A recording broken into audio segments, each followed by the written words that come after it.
Welcome to The Explainer. I'm so glad you're here today because we've got a really fascinating breakdown ahead of us. We are diving into a recent, highly debated piece of commentary by media personality Glenn Beck, and it's all about the WNBA, transgender athletes, and this concept of cultural courage.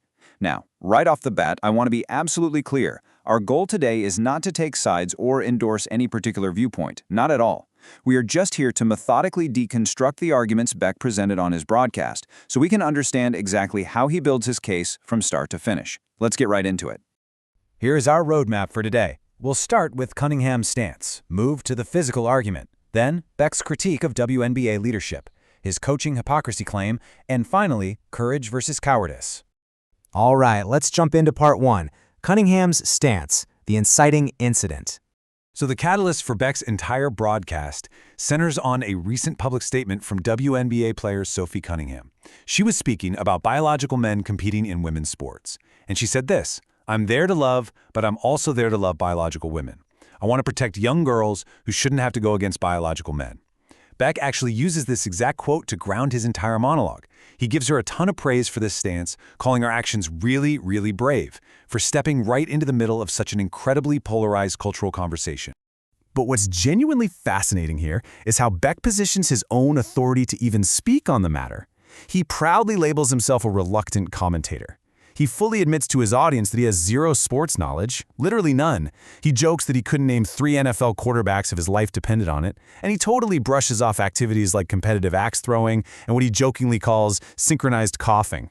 He frames the whole broadcast as being driven by his staff, specifically his producers, Michaela and Jason, who basically cornered him and insisted he use his platform for this specific issue. So he's essentially framing himself as a sports illiterate host being forced to weigh in.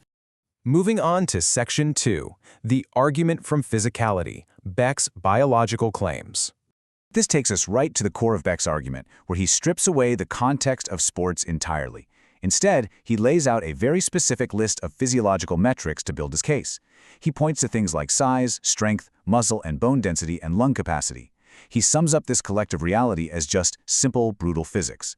So, his crucial point here is that society is being asked to engage in a massive collective delusion.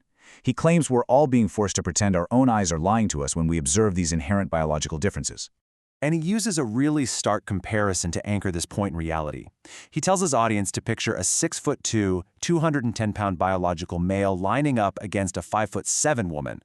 By putting these two contrasting figures side by side, he is attempting to highlight what he views as an absolutely undeniable, inherent unfairness in physical competition. For him, ignoring this disparity just completely defies common sense. Which leads us to one of his most aggressive rhetorical points of the whole broadcast. Beck states that allowing this inclusion is a slow, smiling destruction of every woman who has trained her entire life for a medal. Look closely at the framing there. He isn't characterizing the inclusion of trans women as some evolution of the game. He is framing it as a literal existential threat to the lifelong, hard-earned efforts of female athletes. He argues that the medals these women win might as well be spray-painted plastic if the playing field isn't biologically level. Next up, Section 3. Critique of WNBA leadership, silence and fear. Moving past the athletes themselves, Beck turns his sights on the league as a whole, and he uses some heavy sarcasm to ask a seemingly simple rhetorical question. What does the W in WNBA actually stand for? He points out that the W literally stands for women. He expresses intense frustration that an organization fundamentally built to protect a specific biological category seems to be abandoning that exact definition. In Beck's eyes, the league's current ideological stance is a complete contradiction to its founding purpose. So that brings up a really interesting question. If Sophie Cunningham is speaking out, why does Beck believe all her teammates and coaches are remaining totally silent? Why is no one standing up publicly to back her? It's a crucial question if we want to understand how media figures explain the silence of the majority during massive controversies like this one. Well, Beck does not mince words when he answers that. He says, the weasel coach is worried about her job, her being replaced by a man. Cowards, cowards. He is explicitly attributing the silence of these coaches and players to sheer cowardice. He's not saying they disagree with Cunningham. He claims they are just operating out of pure professional self-preservation. In his view, they are terrified of being canceled or losing their jobs if they dare to say biological men shouldn't be in women's leagues.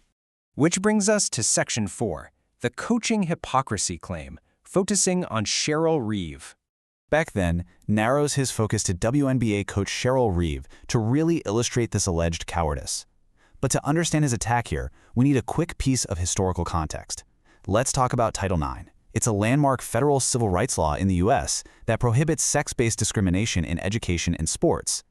Beck points out that after Title IX was passed, women's college basketball suddenly became highly lucrative. There was heavy investment. And because the money increased so much, men started stepping in and taking those high-paying women's coaching jobs.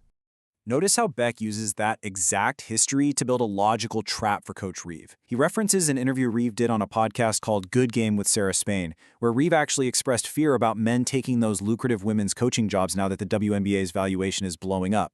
So Beck lays out what he sees as a massive hypocrisy. On one hand, Reeve fears men taking women's coaching jobs for money, but on the other hand, she seemingly has this huge blind spot, totally ignoring biological men taking women's actual playing jobs on the court. He is basically asking, how on earth do you not see the glaring contradiction in that thinking? And then Beck presents the ultimate hypothetical test. He asks, okay, what if a man transitions to a woman and then takes Cheryl Reeve's own coaching job? Would she champion that person? Would she celebrate that another woman got the job? Beck emphatically guarantees that she would not. He argues that these logical inconsistencies absolutely drive him crazy, and he's convinced her progressive posturing would vanish the exact second her own livelihood was on the line. Finally, Section 5. Courage versus cowardice, the philosophical conclusion. In this final segment, Beck takes this singular sports controversy and elevates it into a sweeping moral judgment on society. He leaves his audience with a really striking metaphor. He says, courage is a muscle, and if you just let it atrophy, you're going to be so weak when it comes time. He is warning the WNBA leadership, and honestly society at large, that staying silent just because it's convenient is a very dangerous game. If you let your moral muscle atrophy, well, when your job or your fundamental beliefs are finally on the line, you just won't have the strength to stand up.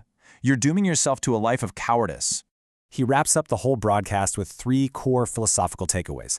Number 1, cowardice is exactly what allows players like Sophie Cunningham to be bullied in the first place. Number 2, he argues that objective discernment, the ability to look at reality and judge right from wrong, is a God-given duty. And lastly, he asserts that Cunningham's position is firmly backed by both science and love, and that true courage in a healthy society requires people to express their disagreements respectfully instead of just cowering in silence. Which leaves all of us with a final thought to consider today. By framing this incredibly complex issue of sports inclusion as an epic, black-and-white battle between ultimate cowardice on one side and absolute courage on the other, does this kind of media rhetoric invite constructive debate, or does it actually make it impossible to find any common ground? It is a vital question to ask ourselves as we navigate today's modern media landscape. Thank you so much for joining me for this explainer. I hope it gave you a really clear, structured look at how these arguments are built. Keep asking questions, and I'll catch you next time.